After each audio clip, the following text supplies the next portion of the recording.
will see the fir tree. This fir tree ends up becoming, as we know today, what we call the Christmas tree. Boughs of holly, where did this come from? Where did these traditions come from? They would also use the clippings of the evergreen shrubs to decorate their home at this time as an offering and as a symbol of the fertility god, the god of the spring. This would be Ishtar. The mistletoe, where did the mistletoe come from? Celtic and Teutonic peoples had long considered the mistletoe to have magic powers. It was said to have the ability to heal wounds and increase fertility.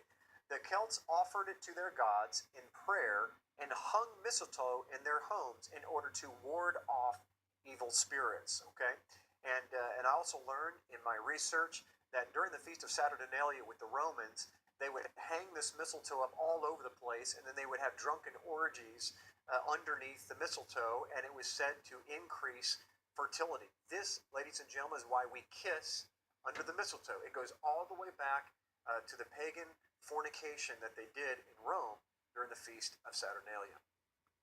The Yule log was a log that they burned in the hearth for 12 days, as that was the length of their celebration. It was originally dedicated to Scandinavia, to the fertility goddess Easter, for bringing forth their savior, Tammuz. They would sacrifice animals and slaves into the fire each night. This was said to keep evil spirits away.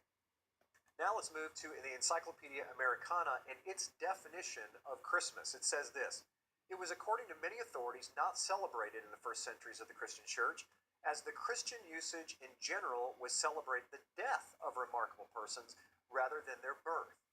A feast was established in memory of the birth of the Savior in the 4th century. In the 5th century, the Western Church ordered it to be celebrated forever in the day of the old Roman feast of the birth of the soul, or the sun. So can you see the evolution? Even Encyclopedia Americana is telling us that Christmas was never celebrated by our disciples, by the apostles, by our predecessors, even the church fathers. This goes all the way back. It wasn't until the 5th century that this feast was incorporated and mandated into Christianity to be celebrated. And look what it says. It says it's to be celebrated forever in the same day as the Roman feast of the birth of the sun. Look at this. This is from the records of the General Court here in Massachusetts Bay Colony, May 11th, 1659, says this: to the great dishonor of God and offense of others, it is therefore ordered by this court and the authority thereof, that whosoever shall be found observing any such day as Christmas or the like, either by forbearing of labor, feasting, or any other way, upon any such account as aforesaid, every such person so offending shall pay for every offense 5 shillings as a fine to the county. As a matter of fact, the very first states to celebrate Christmas was Alabama in 1836 and Louisiana and Arkansas in 1838. It took all the way to the mid-1800s before Christmas was even allowed to be celebrated in the United States.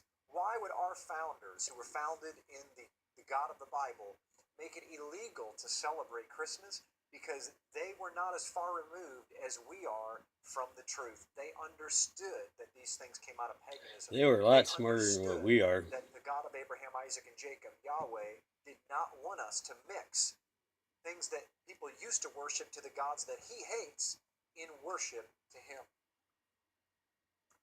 Let me ask a question that you might be thinking. But can't we just take something that Satan meant for evil and turn it around for good? He knows my heart, right? Leviticus 18:30 says this: keep my requirements and do not follow any detestable customs that were practiced before you came, and do not defile yourselves with them. I am the Lord your God.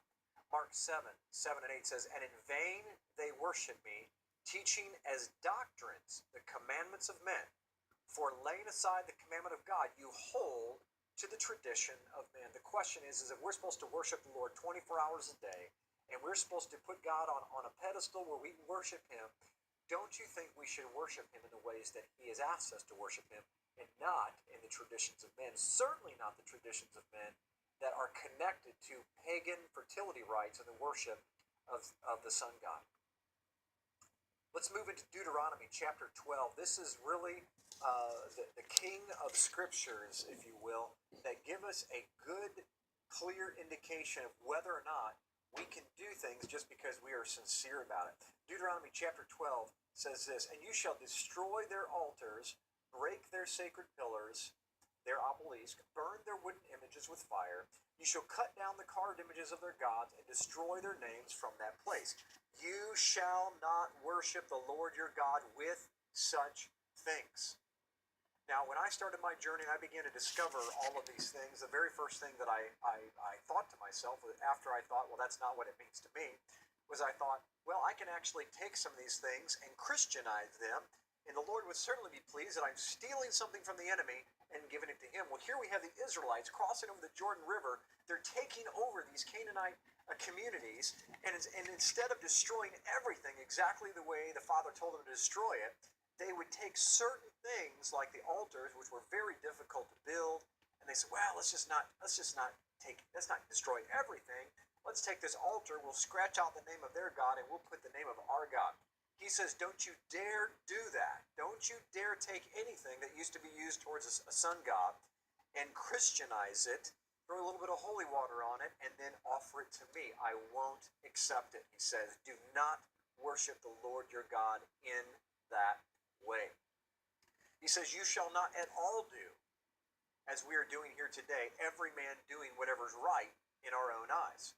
When the Lord your God cuts off from before you the nations which you go to dispossess, still in chapter 12 of Deuteronomy here, and you displace them and dwell in their land, listen carefully, in verse 30 it says, take heed to yourself that you are not ensnared to follow them, after they are destroyed from before you, and that you do not inquire after their gods, saying, how did these nations serve their gods? I will also do likewise. So what was happening was they were coming into these communities, and they were creative Israelites. They wanted to take some of the creative things that the pagans used to serve their gods and borrow those ideas to serve the great God Yahweh.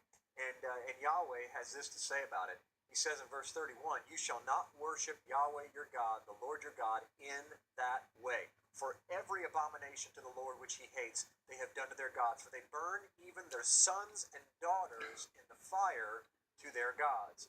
Whatever I command you, be careful to observe They it. use You that shall word not hate. add or take away from it. Period.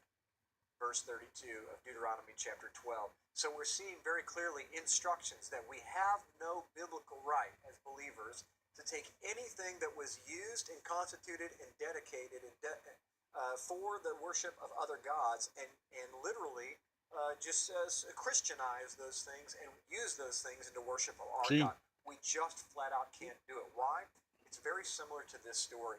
It would be very similar to you husbands out there that you buy your wife an anniversary present every single year. Well, let's pretend that your wife's or birthday present. Let's pretend that your wife's birthday is on April 22nd.